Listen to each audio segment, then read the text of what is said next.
something that I do not deserve.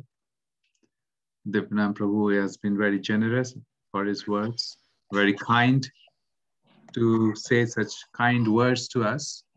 We understand that when I first met Divyanam Prabhu, for some reason I could just see through his heart that he is a person full of energy, enthusiasm, and I found in him a person who was equaling my enthusiasm.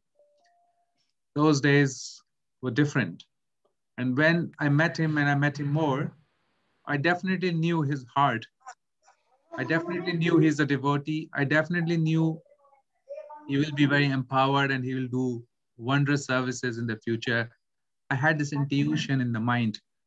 And when I was leaving London, I stayed in his flat for a month before we vacated Barnhill House. And we were in touch with him all the time. He was already serving devotees selflessly. He was already chanting. And then he also in between left to India, came back later on. But the truth of the matter is that he is a wonderful devotee from the day one that I know him. And the fact that he is able to do so many services beyond comprehension now is giving me a lot of joy, also giving me faith in the process of Krishna consciousness, how a devotee comes forward and moment his desires get purified, which were already purified, but get through the vision of Srila Prabhupada lenses, what can happen? This can happen to Divyanam Prabhu, this can happen to Amritanand Prabhu, this can happen to Manudas, this can happen to each one of us here in this talk that we are sitting here. It's a magical process. The process of Harinam and Sankirtan Yagna is so magical that it touches the heart, and within the heart, in very less time, very, very less time, there's a shortcut that Prabhupada has given to us, and it kind of purifies us to the extent that we are able to perform pure devotional service, which is the highest level of offering love and service to the Lord. So I thank Divyanam Prabhu for presenting me this opportunity to be with all of you again. And I'm really enjoying these sessions. I'm not sure about you, but I'm certainly enjoying all these sessions. I'm not sure whenever this lockdown is over, I'll be so eager to meet and serve all of you in person. And that is my desire. You might kindly pray that I can fulfill this desire. So we'll start with this session today. I'm gonna just project my screen, which has got the verses. And so Manu Prabhu, we have Girish Prabhu and Shabani Mataji who will be reciting the verses. Because some chapters are long, we have divided them into 2 parts. And here, especially in the 18th chapter, we have divided it in 3 parts. So we are reciting text 1 to 25 together. So apart from Shabani Mataji and Girish Prabhu, we'll all be muted. So and we will recite behind the muted mics. So maybe you can begin, Shabani Mataji and Girish Prabhu. Hare Krishna Prabhuji. Om Namo Bhagavate Vasudevaya. Om Namo Bhagavate Vasudevaya. Om Namo Bhagavate Vasudevaya. Chapter 18. Conclusion, the perfection of renunciation.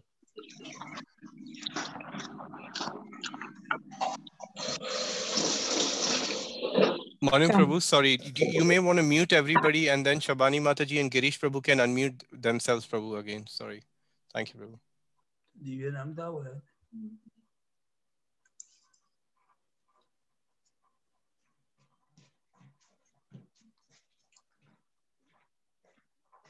Should we start, Prabhuji?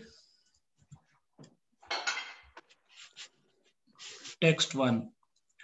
Sannyasasaya mahabaho tattvamichhami vivedutam tum tyagasya cha rishikesha prithakeshineshu dana.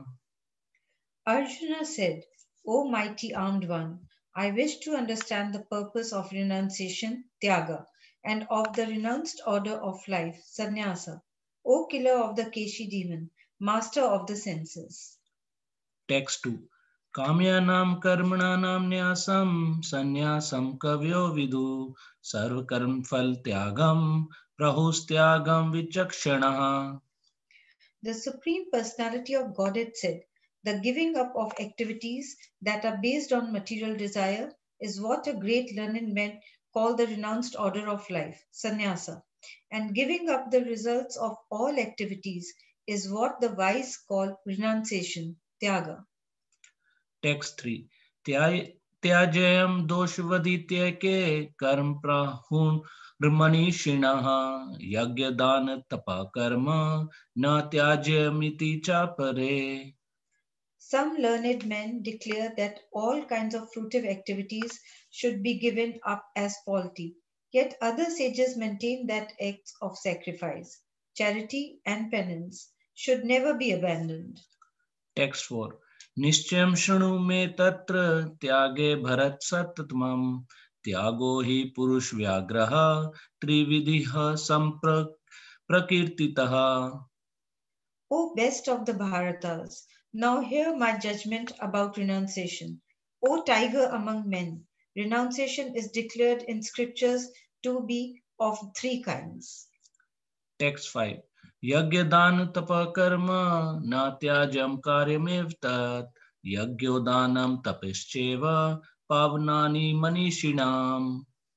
Acts of sacrifice, charity, and penance are not to be given up. They must be performed. Indeed, sacrifice, charity, and penance purify even the great souls. Text 6. एतान्यपि तु कर्माणि संगम त्यक्त्वा फलानि च कर्तव्यानिति मे पार्थ निश्चितं मतमुत्तमम्. All these activities should be performed without attachment or any expectations of result. They should be performed as a matter of duty. O son of Pritha, that is my final opinion. Text 7. नियतस्य तु संन्यासः कर्मणो नोपद्यते मोहातस्य परित्यागस्तामसः परिकीर्तितः. Prescribed duties should never be renounced. If one gives up his prescribed duties because of illusion, such renunciation is said to be in the mode of ignorance. दुःखमित्ये Text 8. दुःखमित्येव यत् कर्म काय कलेश भयाते जेत सकृत्वा राजसं त्यागं नैव त्यागफलं लभेत. Anyone who gives up prescribed duties as troublesome or out of fear of bodily discomfort is said to have renounced in the mode of passion. Such action never leads to the elevation of renunciation.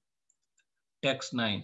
कार्यमित्येव यत्कर्म नियतं क्रियते अर्जुन संगम त्यक्त्वा फलं चैव स त्यागः सात्विको मतः. O Arjuna, when one performs his prescribed duty only because it ought to be done and renounces all the material and association and all attachments to the fruit, his renunciation is said to be in the mode of goodness. Text 10. न द्वेष्टय कुशलं करम कुशले नानुषजते त्यागी सत्व समाविष्टो मेधावी छिन्न संशया. The intelligent renouncer, situated in the mode of goodness, neither hateful of inauspicious work nor attached to auspicious work, has no doubts about work. Text 11. न हि देहभृता शक्यं त्यक्तुं कर्माणि शेषतः यस्तु कर्मफल त्यागी स त्यागी तेभिधीयते. It is indeed impossible for an embodied being to give up all activities, but he who renounced the fruits of action is called one who has truly renounced. Text 12. Anishtam mishtam mishram cha त्रिविधम कर्मण फलम भवते त्यागिनां प्रेतेना तु सन्यासीनां कवचेत.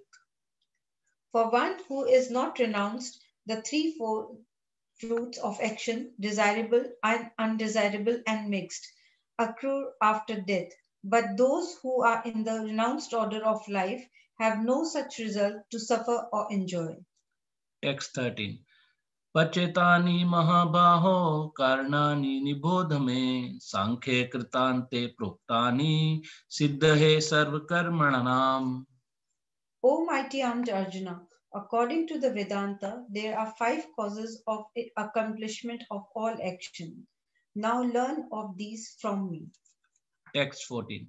अधिष्ठानं तथा कर्ता कर्णं च पृथग् विधम् विविधाश च पृथक् चेष्टा देवं चैवात्र पञ्चमम्. The place of action, the body, the performer, the various senses, the many different kinds of endeavor, and ultimate the supersoul. These are the 5 factors of action.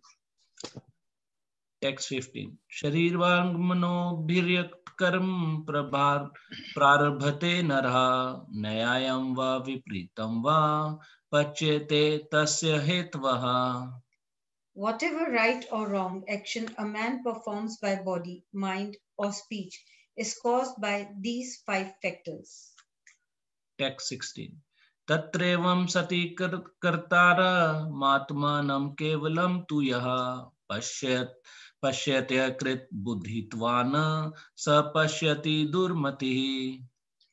Therefore, one who thinks himself the only doer, not considering the 5 factors, is certainly not very intelligent and cannot see things as they are.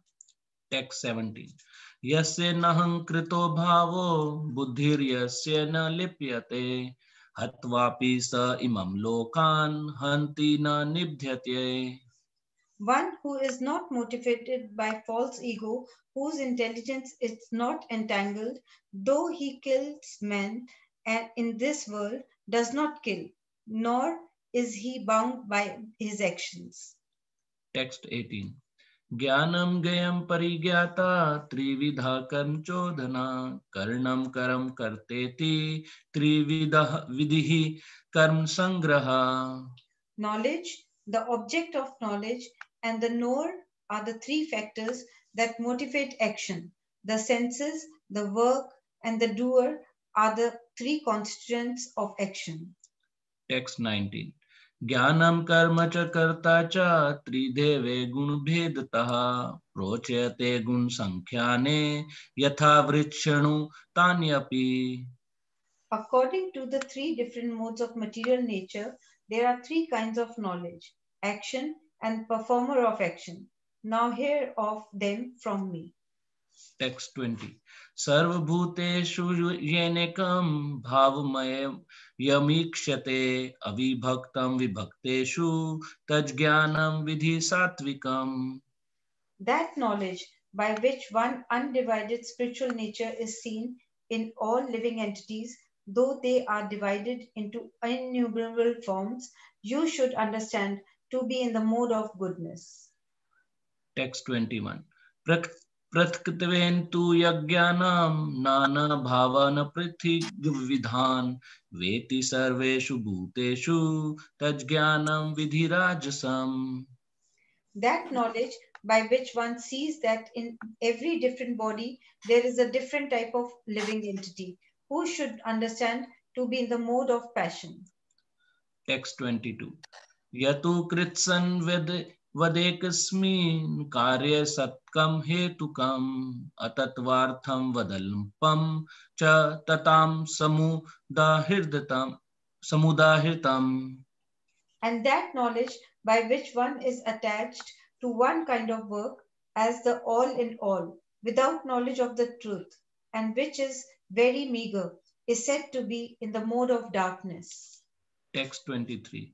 नियतं संग्रहीतमरा गद्वेषता कृतम् अफल प्रपेसुना करम यत सात्विकमुच्यते.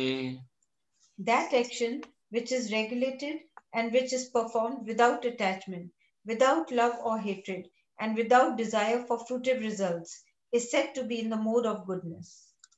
Text 24. यतु कामेप्सुना करम सहंकारेण वा पुनः क्रियते बहुलायासं तद्राजसमुदाहृतम्. But action performed with great effort by one seeking to gratify his desires and enacted from a sense of false ego, is called action in the mode of passion. Text 25. Anubandham chayam hinsa manpeksha cha porusham mohadarbhet karam yatatama samuchyate. That action performed in illusion, in disregard of scriptural injunctions, and without concern for future bondage or for violence or distress caused to others, is said to be in the mode of ignorance. Hare Krishna. Hare Krishna.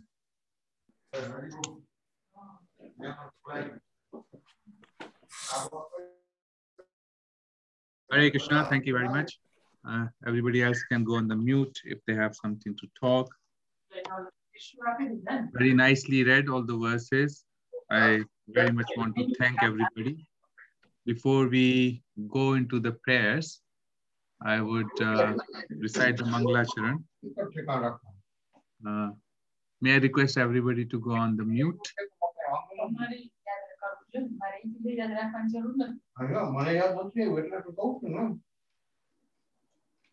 We have to put it one place.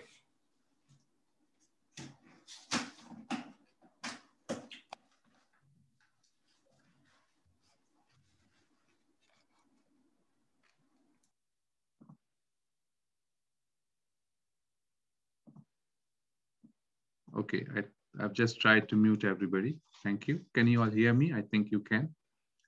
Om Agyanam Timirandasya Jnananjana Shalakaya Chakcharan Militam Yena Tasmai Shri Guru Shri Chaitanya Manopistam Sthapitam Yena Bhutani Swayam Rupa Kadamayam Dadati Swapadantikam Vandeham Shri Guru Shri Utapada Kamalam Shri Gurum Vaishnavamscha Shri Rupa Sagrajatam Sahagana Raghunathan Vitam Tam Sajivam Sadvaitam Savdutam Parijana Sahitam Krishna Chaitanya Devam Shri Radha Krishna Badam Sahagana Lalita Shri Vishakhan Vitamnuscha He Krishna Karuna Sindhu Dinabandhu Jagatpate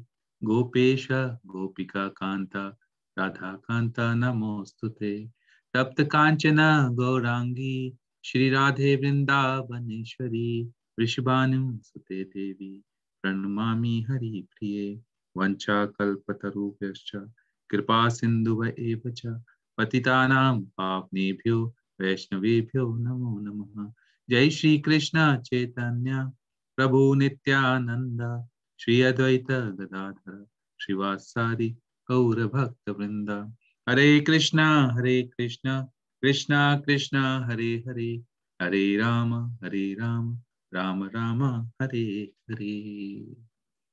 So welcome back again on this chat session.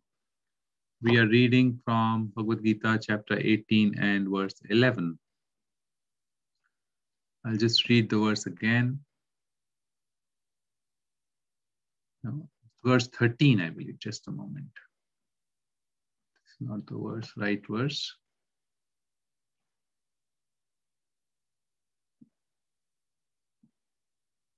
Yeah.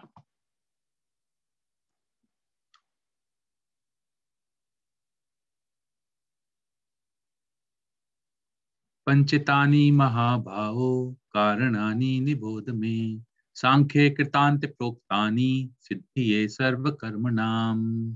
O mighty armed Arjun, according to Vedanta, there are 5 causes for the accomplishment of all action. Now learn of these from me. So as we understand, this chapter 18 is nothing but a conclusive chapter of Bhagavad Gita. And we have been hearing about this for some time now. In chapter 2, Krishna has already summarized given the entire philosophy of Bhagavad Gita. We heard about it last time. And then there were questions and answers between Arjun and Krishna. There was a lot of elaboration that Arjun inquired, and the whole Bhagavad Gita sequentially progressed and culminated into chapter 18.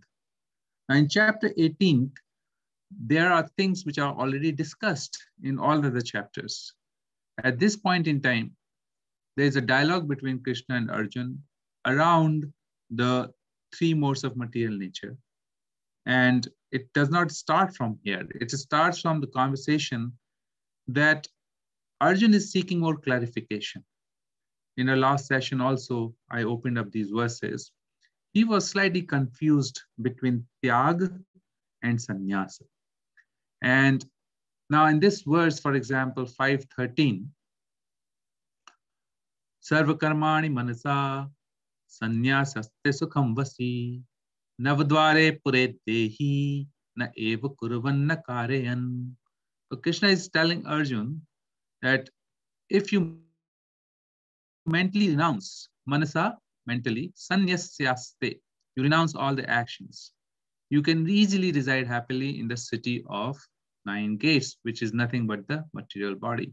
So here he is emphasizing on renouncing the actions.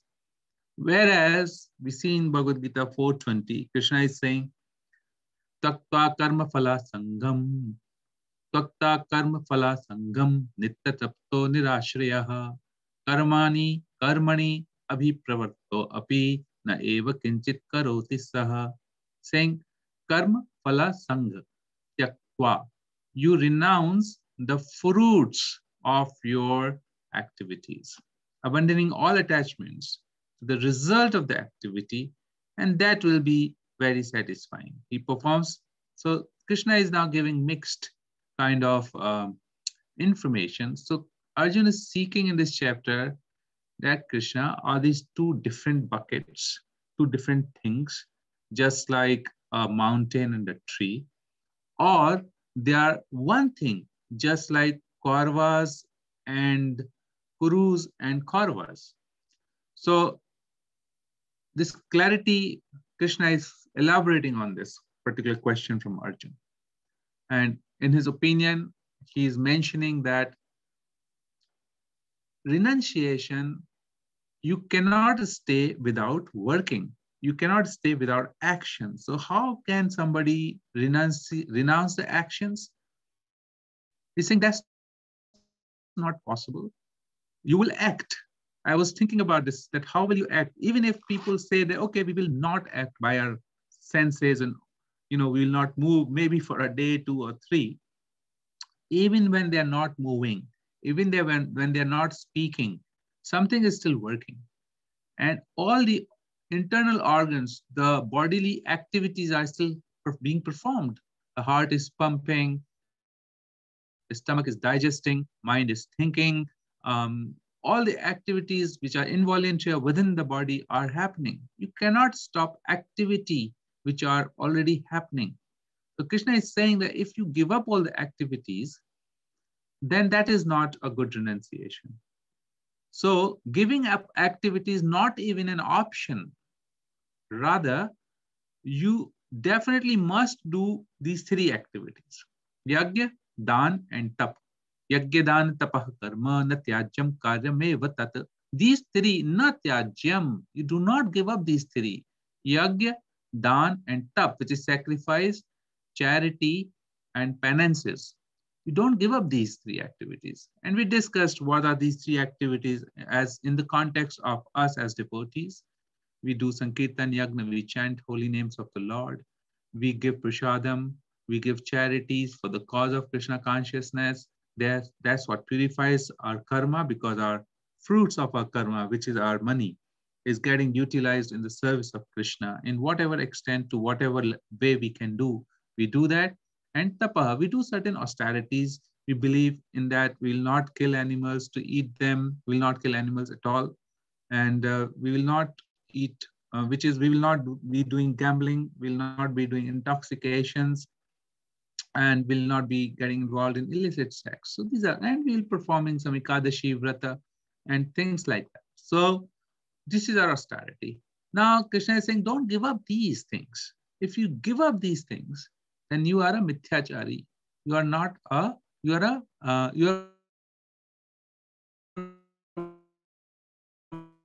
vairagya is markat, temporary vairagya into various activities. So then this verse is coming, which we read today. Panchateni mahabaho karanani nibodhame sankhekatante proktani siddhaye sarva karmanam. According to Vedanta, there are 5 causes for the accomplishment of all action. Now learn of these from me. So Krishna has just brought us to a point that you have to act. Now he's saying that how acting with correct understanding will give you the results which will come only by not doing actions. So let me elaborate this point. If you perform an action, there will be a karma. There will be karma, the fruits of the action, which is karma. The fruits of karma will be accrued. Now, these fruits of actions can be, so what kind of karma can we do on when we are in these bodies? We can do pious karma and we can do impious karma. Pious karma are those karmas which are followed by the scriptural injunctions. They are done strictly with the understanding of spiritual injunctions. They are called pious karmas. Now, the activities which are done outside of spiritual injunctions, outside of religious boundaries. When I say religion, we don't mean Hindu, Muslim, Christianity. We mean scriptural injunctions here. So if we do anything outside of the scriptural injunction, that is irreligious, and that is called impious activities. When we do impious activities, we accrue sinful reactions. And when we do pious activities, we accrue fruits of that which is going to come in the form of happiness, money, wealth, form, going to upper planetary systems, become demigods, become more powerful. All kinds of benedictions are associated with pious. So you accrue the results, which are fruits, which are, you have to come back to live those fruits. And you have to also come back to go through the reactions of the impious activity. Now, Krishna is giving us a trick that if you do activities without attachment to the results, that activity, and in the correct understanding that you are not the doer. He's saying you are not the doer. You are not the doer. Who's the doer? It says, O mighty armed Arjun, there are 5 causes for the accomplishment of all actions. In the next verse, it will be elaborated what are these 5 causes. For now, we will say that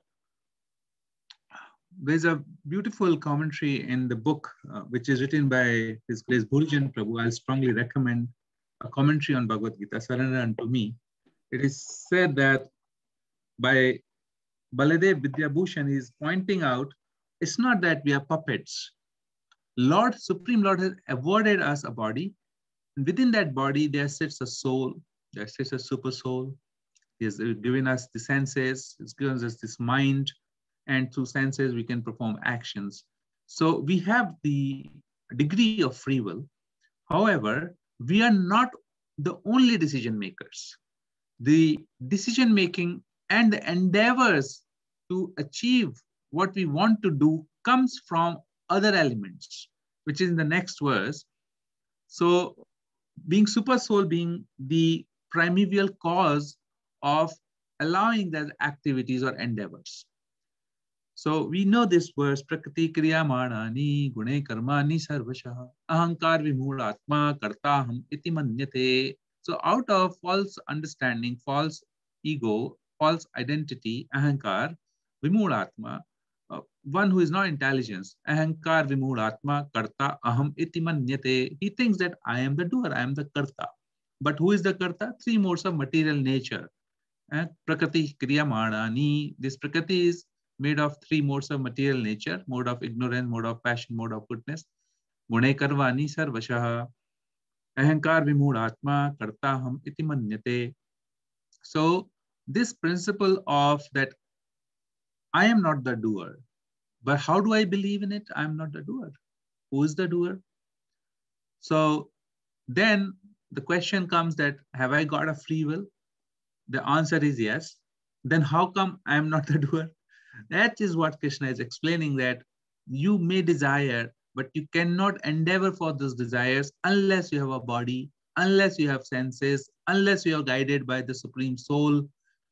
So all these elements, and unless you are yourself there to desire it, so all these elements will come together, and then only you can endeavor. Therefore, you are not the doer in that sense. Now, if someone does his activity with the correct understanding that he is not the doer, and he then gets detached from the result of the activities, because I am not the doer, therefore I am also not the bhokta of the fruits. So, bhoktaram yagya tapasam sarva loka maheshwaram. Krishna is saying, I am the enjoyer. So, living entity is saying, Krishna is the enjoyer. Krishna is also saying, I am the enjoyer. And living entity is also saying, Krishna is the enjoyer. Then they can separate from the attachment of the results. Now, what are the results? Where are we attached? If I work very hard, I take mortgage, I buy a house. Now, this house is the fruit of my hard work, and my attachment will naturally lie in this house.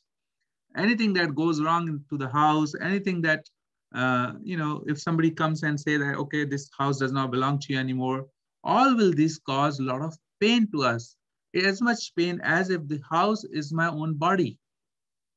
And that analogy can be extrapolated to car also. Many times the car accident happens and we feel hurt. Why? Because there is this attachment between the car, which is nothing but the fruit of my karma.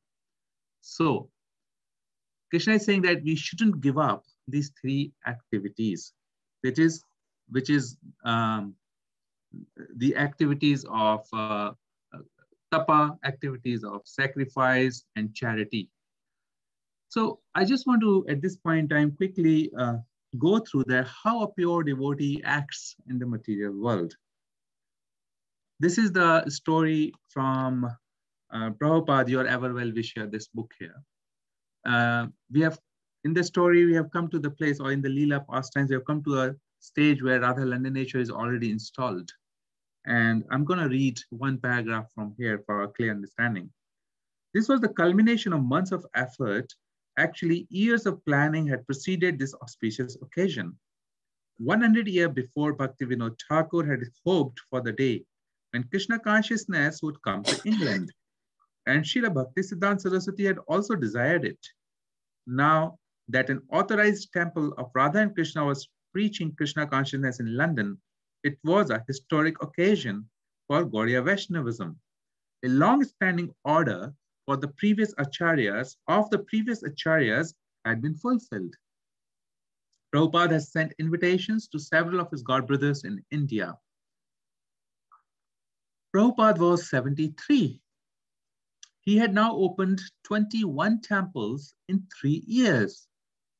Recently, he had told some of his disciples that they should try to form a governing body for ISKCON to relieve him of the management, allow him to concentrate fully on presenting Krishna consciousness literature. This literature could be introduced all over the world into homes, schools, and colleges for the benefit of everyone. It would be in such literature that he would live on.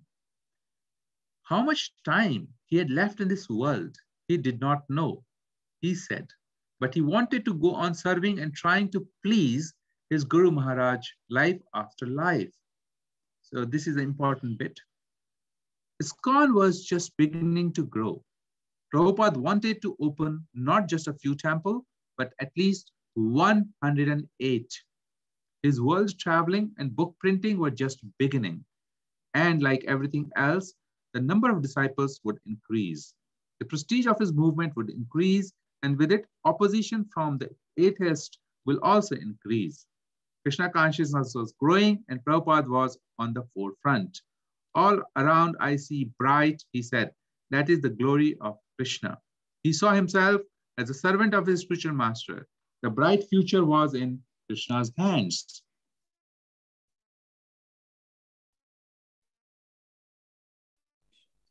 acts. It's not that I have renunciated, therefore I will not do activities anymore. Rather, I will not be attached to the fruits of my activities. That is one platform. Second platform is that I will do activities for the pleasure of the Supreme Lord. And that is the supreme most platform of activities. We can see from Srila Prabhupada's life how he endeavored so hard to open 108 temples, to write so many books and literatures for us, for future generation. Why? Just like Vyasadeva has written Srimad Bhagavatam out of compassion for the living and conditioned souls of the Kali Yuga. It is with that compassion, with the same compassion, Srila Prabhupada has given us so many literature, because this movement has to go on for another 10,000 years. And only this literature will continue to guide all of us for next 10,000 years. So out of compassion, he's writing. It's not that he has given up anything. He's not given up his actions. Also, he was not attached to the result of his actions. He was completely dependent on Krishna. We know for sure that how he was continuously praying to Krishna, Krishna, you make me puppet in your hand, and then you make me dance as you wish. This is the prayer he wrote in Boston Harbor when when his ship touched the Boston Harbor. So we all understand this is how thinking of a devotee is. Now, this is a very higher platform, and our comprehension in our day-to-day life, we have to practice bhakti yoga. We have to change our consciousness, and then we see how we apply it in our practical life on a day-to-day basis. So that's about this particular verse. Now, this verse indicates very important principle that I am not the doer. And I want us to go to Srimad Bhagavatam, wherein Yudhishthira Maharaj has just conquered the powerful enemy, his own family and brothers, who have been playing evil and who are personification of religion. On the will of Supreme Lord, he has annihilated all of them with help of his brothers. The message that Yudhishthira Maharaj was very, very disturbed by the fact that so many people were actually killed in the process of winning this religious war. And in this process, he was very, very disturbed. So, iti bhita suta uvacha, iti bhita prajadrohat sarva dharma vivetsaya, tato vinasha nam pragar, yatta deva pratopatat. Sud Goswami said, being afraid for having killed so many subjects on the battlefield of Kurukshetra, Maharaj Yudhishthira went to the scene of the massacre. There, Bhishma Dev was lying on a bed of arrows, about to pass away. Why have I come to this verse? I've come to this verse because I want to share with you a very important message of Bhishma Dev. And this message is kind of complements the message of Lord Krishna on the verse that we are reading today, that we are not the doers. If we understand that, then we can give up the attachment to the results of our activity. In this scene, at this point in time, there were almost all great sages and rishis present on the battlefield, because Bhishma Dev is about to pass his body. And in honor to respect such a great devotee of the Lord, even Sukdev Goswami is present, even Vyasadeva is present on the scene, even Narad Dev is present on the scene. Our Yudhishthira Maharaj, he is perplexed, and he approaches Bhishma Dev with folded hands. That he's thinking that, I am responsible for all that what has happened. And with a mood of somehow atone this, he's approaching Bhishma Dev. Bhishma Dev then calls out that you are personification of religion. You are supported by your two powerful brothers, Arjun and Bhima. And other two brothers of yours, they are very intelligent. under no circumstances should you think that the causes of your distress are due to karmic reaction. Most of all, you are supported by none other than Supreme Lord Krishna, under whom everything is resting and everything is controlled by. But still, you had to go through so many reversals of life. We know that how Pandavas were, how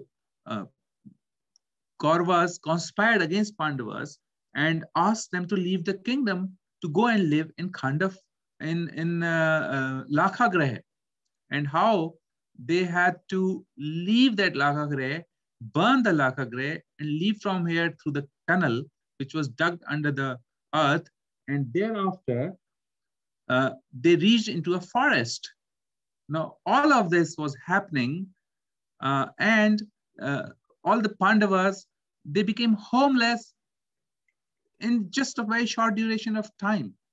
They had to be in the forest, wandering around. They were hungry, they were starving, going from one jungle to another, running as if running for life. But they were not running for life. They were running because they were righteous. They wanted to live life with honesty and religiosity. So that time, so we can see so many reversals that happened in the life of Pandavas. This was one of them. So this time, I think somebody has unmuted himself. May I request to mute, please? This time, Bhishma Dev says, and this is a very, very nice verse. Those who are into verses, please memorize if you can. And this applies to our life directly. Sarvam kalakritam manye bhavatam chayat priyam sapalo yaddashe loko vayur eva ghanavalihi. Srimad Bhagavatam 1.9.14. Bhishmadev is saying, Sarvam kalakritam manye. Everything is being done by eternal time, which is representation of Lord Krishna. This is what I think. Sarvam kala kritam manye bhavatam chayat priyam. And all these things which are not very palatable, which are apriyam, sapalo yaddashe loko. Even those who are the controller of the lokas of various planets, and even the lokas, which means that sapala, the rulers, is sapalo, and the loko, the planets which are being controlled by them, they are, everyone in every planet is completely in control. How? Just like the Ghanavali, the clouds, the ray of clouds are controlled by powerful wind. The power of wind is such that these clouds, which are holding gallons and gallons and tons of 100,000s of tons of water within themselves, and they're floating in the sky, they're taken by the air. Similarly, living entity, just by the force of time, is being carried away. Eternal time is somebody who is representing Supreme Lord, and under the influence of the eternal time, everybody is getting control. So nobody is actually, they have to receive the reactions by the providence. So Yudhishthira Maharaj has explained that you are not responsible for this. It is Kala Kritam. It is by the providence you have received all these reversals of life. So don't think that because of your own doing, you are receiving these reversals of life. I wanted to carry on this narration, but I think we are already at 8:30. We'll stop for question and answer at the moment and see if there are comments, questions, then we can, maybe in next class, we can take it forward. If there are questions, please unmute yourself, or I'll unmute you. You can write in the chat box, or a comment, we can talk about it. Manu Prabhu, thank you for that wonderful class, Prabhu. I just wanted to reflect on that paragraph you read from Srila Prabhupada, your ever well-wisher, it's quite amazing. I recently heard that Srila Bhaktisiddhanta Saraswati Thakur, when he was living at Chatak Parvat in Jagannath Puri, the place where he chanted more than lakh's name every day, it was said that during the time when Prabhupada wrote to him for the second time saying that he could not do, he still cannot, he feels that he still can't do much compared to his other god brothers. That is the time when Bhaktisiddhanta Saraswati Thakur used to go to, when he used to go to take rest, he used to sleep with the London map under his pillow. So that was quite striking when you were reading about the temples opening and the places to do and Srila Prabhupada, that there was such a strong connection, and such an important point, that how this was such a strong desire of Srila Bhaktisiddhanta Saraswati Thakur that Prabhupada wanted to conquer London. And when he sent these 5 disciples, the empowered disciples of the couples, Malti Mataji, Yamuna Mataji, and all these wonderful devotees, Sham Sundar Prabhu, he told them that he actually wanted to go to London, but somehow he came to New York. So it was quite nice, Prabhu. So just wanted to reflect on that. Thank you for the class as well. Thank you. So we understand that this movement, Chaitanya Charitamrita, is not over in the book Chaitanya Charitamrita. We understand that the aspiration and desires of the acharyas, the unlimited compassion for the conditioned soul, continues on as Chaitanya Leela through the movement. And all the participants who are acting on behalf of the Lord now to give out this message of Krishna consciousness to everybody is getting empowered by Lord Chaitanya, they are participating currently in Chaitanya Charitamrita, in Chaitanya Leela. This is what I heard the other day from one of the Maharaj, and I'm just repeating their words. So it's not an ordinary movement, it is movement of God, the Supreme Personality of Godhead himself. And therefore, anybody who's participating in this movement with faith and doing devotional service to the Lord, how much the Lord is going to love that person, we have no idea about it. And how much Srila Prabhupada is going to be very pleased and welcome such conditioned souls at the passage of the time when we will be leaving our bodies.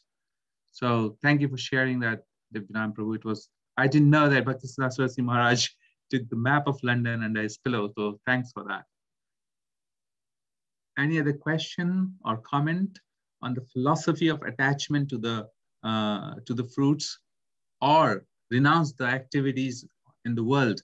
Many times we feel that we do not want to be in that situation, and we want to renounce the activities by which we are earning or collecting fruits which can be utilized for Krishna's service, because we are unable to bear the pain that we have to go through. Krishna in the previous verses have explained that such a renunciation is in mode of ignorance. Now, if we are renouncing the fruits, feeling it to be painful for us, that will, if we renounce, it will bear the result of mode of ignorance, which means it will only give depression, it will only create illusion, it will completely bring unhappiness into the heart of that person. It will not bear the mode of goodness result.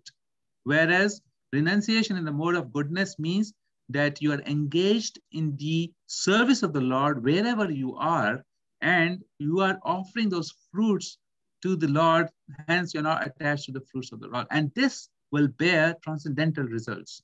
This is a basic difference between renunciation in mode of ignorance, renunciation in mode of passion, and renunciation in mode of goodness. And we have to be very wary about these more in renunciation modes. Many times we do think, oh, I wish I can give up this, I can give up that, but not by the attachment or intensity of attraction for devotional service, but due to the pain that we have to go through that particular situation. In that moments, we must definitely pray to Lord to give us strength to go through that and provide us opportunities for devotional service. Then that misery can be mitigated almost immediately. That's how Lord promises us. Mam chaya bhya vicharena bhakti yogena sevaya sagunan samtitaitan brahma bhuyaya kalpate. And this verse Prabhupada has been quoting all the time, that how devotional service is transcendental to the modes of material nature. So devotees, if you have questions or if you have comments, please tell us so that we can answer them. Hare Krishna, Prabhuji. Hare Krishna, Hema Mataji. Thank you so much for a wonderful class. Really nice examples. The practical examples were very useful. I'm trying to understand free will. So free will is is my understanding correct that free will is we only have free will either to turn to Krishna or not to turn not to turn to Krishna. That's it. There's nothing else we can use our free will in. Is that right? So Mataji, thank you for the question. It's always a very, very a question that people are not able to comprehend completely many times. So one of the disciples, they asked Srila Prabhupada that how is it that right now, if I follow my own desires, I'll be in control of Maya. And then if I have to surrender, then will I not be in control of another person? You are saying Krishna. Srila Prabhupada said, yes. You are a tiny 1 by 100,000 part of the speck of a dust. You will be always controlled. You will be always controlled, either by Maya or by the Supreme Lord's divine energy. So by external energy of Krishna or by internal energy of Krishna. However, if you are controlled by external energy of Krishna, you will constantly suffer because you will be away from your own constitutional position.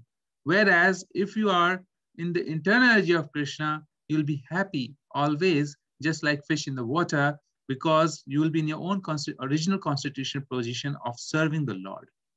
Now, the free will that you rightly mentioned lies between should I work for Krishna or should I work for Maya Devi or material energy. Now, having said that, our free will, our desires are coming from the mixing of the modes of material nature. We have seen how beautifully Krishna has described how these material modes of nature, they mix. 3 modes of nature, goodness, passion, ignorance, they mix to give 9. So the mixes changes. Somewhere the goodness will go more, ignorance will be a little less, passion will be a little high.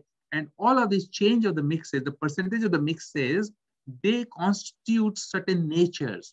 And that's defined to be 8.4 million species. Now in these 8.4 million species of the bodies, we will find living entity executing different set of desires. Now, when we are in human body, you are right in saying that we can now break the cycle of going into down lower species and come up to the higher platform of Krishna consciousness. This desire, this free will, we execute every moment, that what to accept and what to reject.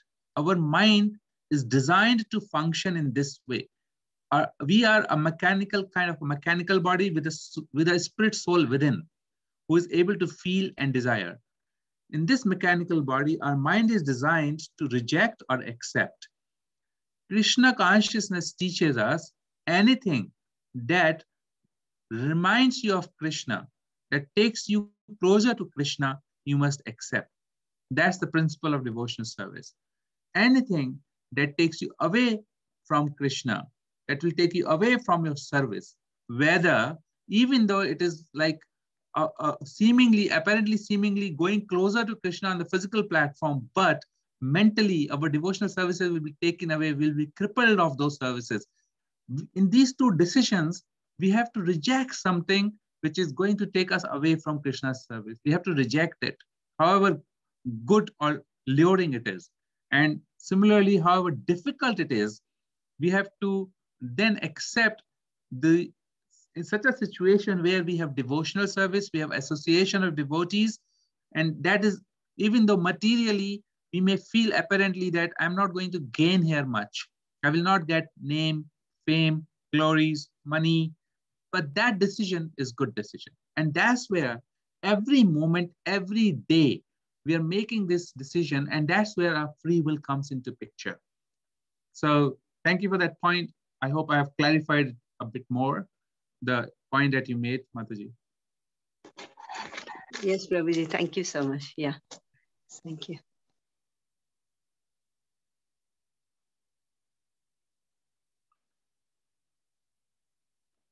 Okay, we have 2 more minutes to go. Hare Krishna, Prabhu. Mataji, Dandavat Pranam. Dandavat Pranam. Nice to know you are here today. Wonderful. Wonderful class and wonderful, very profound information and instructions. I'm really pleased. Nice to see you today. Please bless Hare me. Krishna. Hare Krishna. Hare Krishna.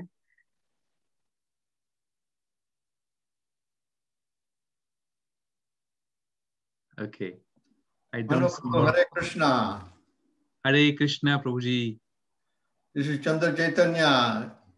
Hari Bol, Chand Chaitanya Prabhu. So nice to see you again. Please continue to give me association so I don't fall out of Krishna consciousness. We would like to bless you with more chat sessions so that we can have your association regularly. Thank you, Prabhu. Thank you for keeping me engaged. It's a wonderful service to please Prabhupada and Mahaprabhu. Thank you, Prabhu. Thank you. Hare Krishna. Okay, I think there aren't any more questions and comments now. So Hare we'll Krishna, meet up. Yes, Prabhu. Yes. Yes, it's Satyanarayana Das. Hare Krishna, Prabhu. I'm a father of Anand Acharya Das. You know my son. Hari Hari Bol Jai. Mumbai. We met you. We met you in Mumbai, and you took us to your place, to your house. Acha. Few years ago. Quite Hari number of Bol. years. Hari Bol. Very well. Nice to see Yes, this is regarding the question free will. Now, my understanding is within free will, Mataji said either, what she said, to either worship Krishna or worship Maya Devi. Yeah. Am I correct? Now, my understanding is within free will, there is 2 things. Free will or misuse free will. To use free will and misuse free will. Now, to misuse free will, you go away from Krishna, and to use free will, also misuse free will, keep you under entanglement. Correct? Yes. And to use free will, for a higher purpose, that gets you out of entanglement, means freedom. Yes. So I'm clarifying free will and freedom. What is the difference? There's a difference. When we surrender our free will in the service of the Lord, that is complete freedom. So, Prabhuji, you are very senior, but I'm daring to speak. Please forgive me if I make any mistakes. But no. The point is that Srila Prabhupada was saying in a conversation to his disciples that more you are in mode of ignorance, the more you are bound by the material nature. And which means the contrast is also right. The more we are in mode of goodness, the more we have the freedom. Now, when this mode of goodness, we transcend this mode of goodness into the transcendental platform, that's where we become completely free. Therefore, but how do we reach to the Suddha Sattva, which is beyond the mode of goodness of this world? We can only reach there by the process of surrendering. And surrendering means that now we have to give our free will in the hands of Krishna. So once we align our will with Krishna's will, that's how we can then transcend. And therefore, when we apply our freedom under the care of complete surrender of Lord, just like a child, his complete freedom is exercised when he's with the parents, when he's little child. All his needs are taken care of. Why? Because he is completely surrendered, and mother knows that all his needs must be taken care of. Therefore, the parents, they look after the child very well. Similarly, when Krishna sees this desire of the soul to be surrendered unto him, although seemingly looking difficult exercise, because we are unable to give our own will around our own selfish desires of sense gratification, of material, which leads us to material entanglements. So giving up our freedom to the lotus feet of Krishna and his desires is our freedom. Yeah. I hope that makes sense, or whatever you said, I've just completed that. Yeah. Yeah. And thanks for coming to our house. It was very nice to have you then. And I'm looking forward to meet you soon. Hare Krishna. Hare Krishna. Hare Krishna, Mataji. Hare Krishna. Okay. Hare So, Krishna, Prabhu. Hare Krishna, Mataji. Hare Krishna. Wonderful class. Happy to hear from you, Mataji. I'm hoping to see you soon as well. Yeah, it's so lovely hearing you. Thank you, Krishnavani Mataji. Thank you so much. So your family is in India? They're still in India, Mataji. We'll be shifting them in another 2 to 3 months' time. I'm just trying to make arrangements for them to come here. Oh, they want to be here. Oh, that's nice. Kindly blessed that I can do this service. Krishna's and devotees' mercy is always upon you. Thank you, Mataji. I was just remembering you. I was seeing our initiation photos. And yes. Because we all took initiation together. Yes. Yes, Mataji. I remember. I've seen the videos and I remember seeing you and Umapati Prabhu. I was very fortunate to have initiation with all of you. So, Guru Maharaj's mercy. Hare Krishna. Okay, Hare Krishna, Mataji. Please do come up. Sure, Mataji. Sure. I have your numbers. I'll call you. Hare Krishna. Yeah. Hare Krishna. Okay, dear devotees, we'll end this session here. And I'm overwhelmed with all this love and care. So I'll look forward to seeing you all again very, very soon. Hare Krishna. Hare Krishna, Prabhu. Hare Krishna, Prabhu. Thank you. Hare Krishna, Prabhu.